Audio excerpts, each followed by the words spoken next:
Welcome back to another episode of World Traveler Commentary. Now, last time we talked about the historical philosophy behind fascism. This time we're going to talk about one of sort of fascism's cousins, which people get offended when I say that, but I'm going to explain why I say that, and also sort of, well, actually you can almost see them as twins, with fascism being the evil twin and this one being the good twin. Is social democracy. Now, social democracy comes from a very similar place, with similar understandings of society, but there is one massive difference in social democracy and how it tends to be implemented, which means that social democracy tends to have very positive effects, while I think most of us can agree fascism leads to very bad things.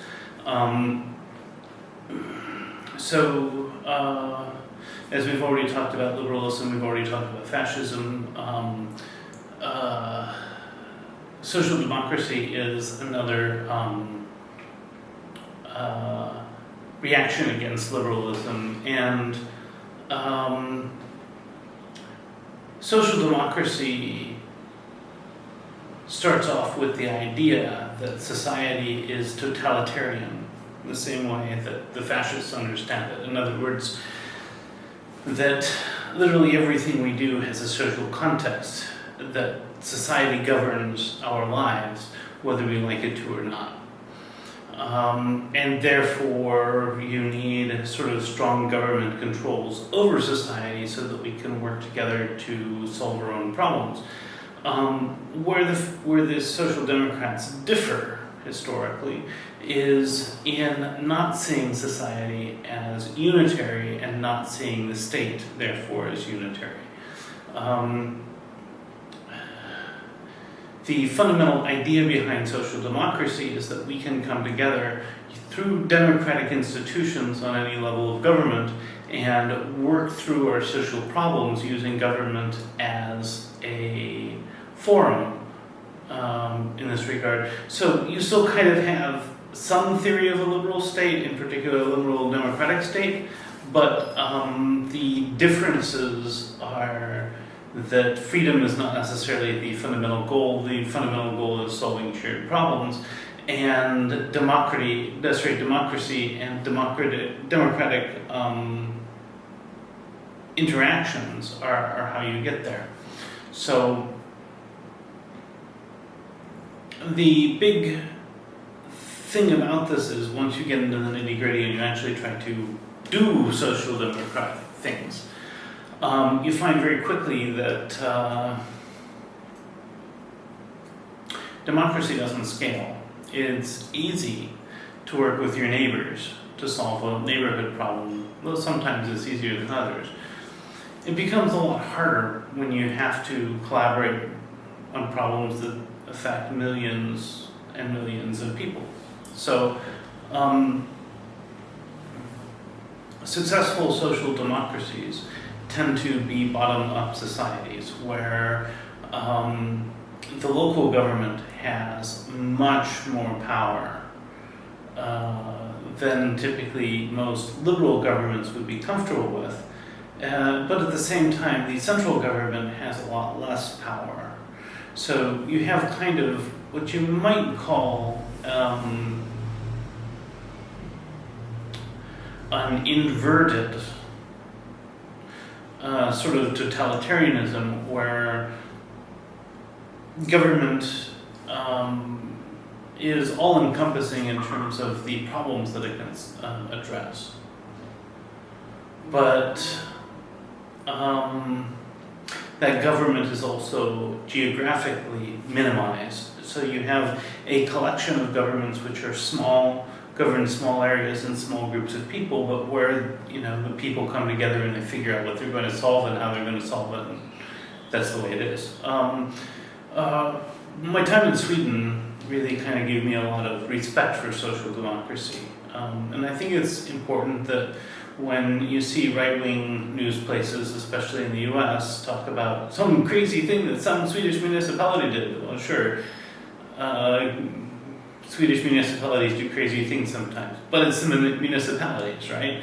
It's not some big central government deciding to mandate something for everybody. Instead, it's something where people come together and they say, these are the rules that we'd like to have for our small community.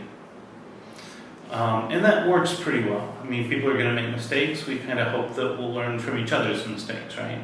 And the flip side of freedom is acknowledging that people are going to do things that we think are mistakes, and that, later we'll be able to figure out whether they were really mistakes.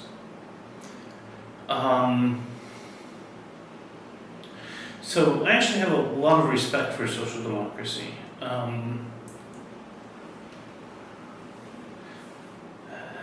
The fact that social democracy only works when it's local, and that for a central government to implement social democracy, it has to step back, is one of the most potent arguments for social democracy being a viable alternative to liberalism in the current political climate. Now,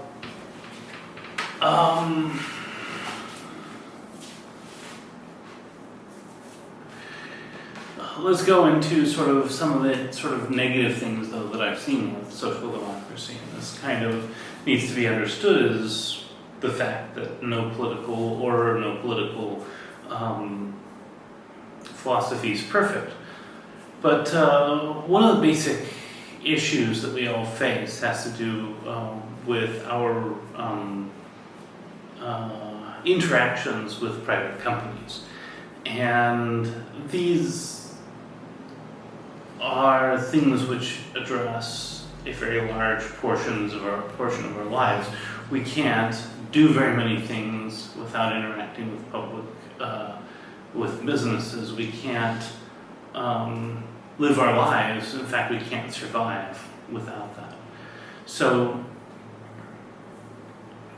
because of the totalitarianism of social democracy, you see that this becomes one of the primary focal points of how social democrats tend to actually focus. We're going to put in rules about how companies have to treat their employees. We're going to do all these other things. And by the way, in places like Sweden, those areas are, of course, very, very, very regulated. The tax system in Sweden is just amazing.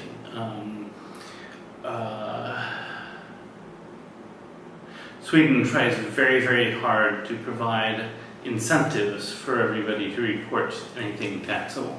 So, unlike punishing somebody for withholding tax information, which I'm sure still happens sometimes, instead, everything's aimed so that, if you have a handyman come over and improve your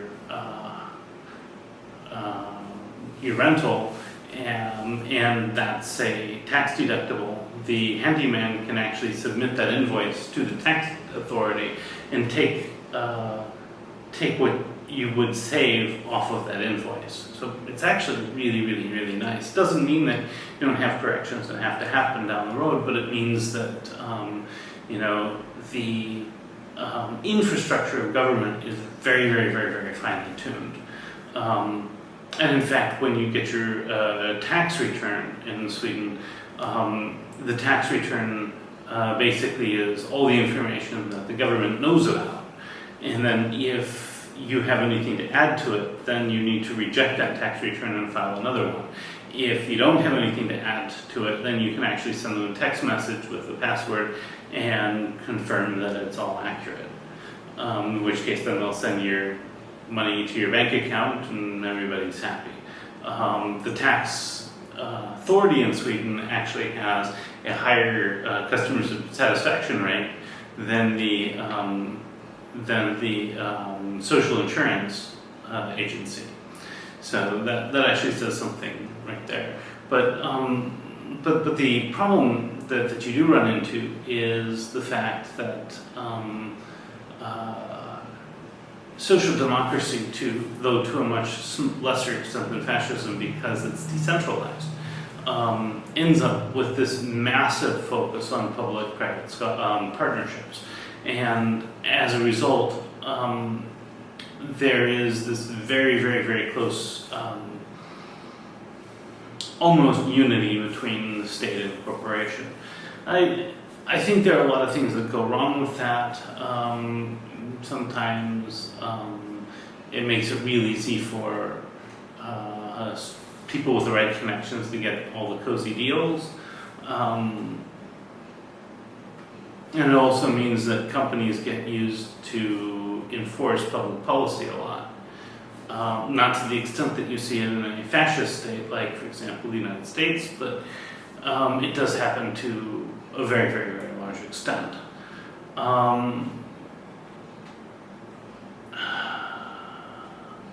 So that's in fact the one significant downside. And then the other downside is that in any community, you're still going to have winners and losers. It's fine if you are so decentralized and diverse enough that people who can't fit into one community can move and do so without significant disadvantage.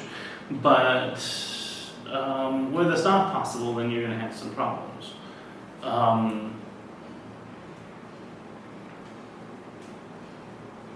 So I think on the whole, well, it's certainly not perfect. Social democracy provides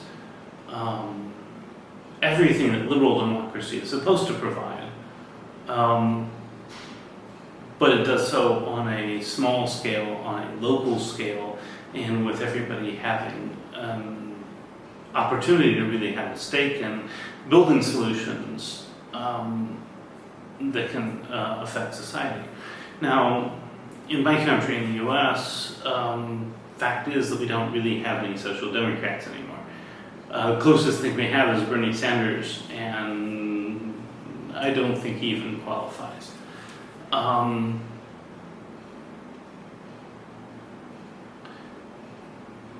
If you go to people who on the left and you say, hey, we want to have like local social democracy, they're going to be upset at you for the localism side. And in fact, that's something which just comes up over and over and over again. Americans as a whole tend to be unable to see the value of localism. And that's a very, very real problem. But in thriving social democracies, and I have to include Sweden there, although Sweden has unfortunately liberalized quite a lot since the fall of the Berlin Wall,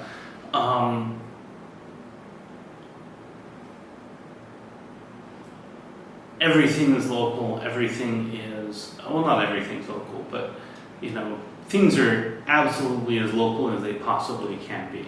And they are much more localized than people typically understand or expect. So the system works quite well. It's one of the social philosophies that I very, very much appreciate.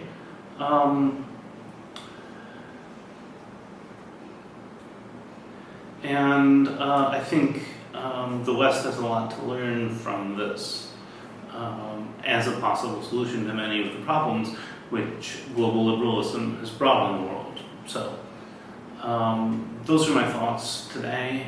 Hope you have a great day. We'll talk to you soon.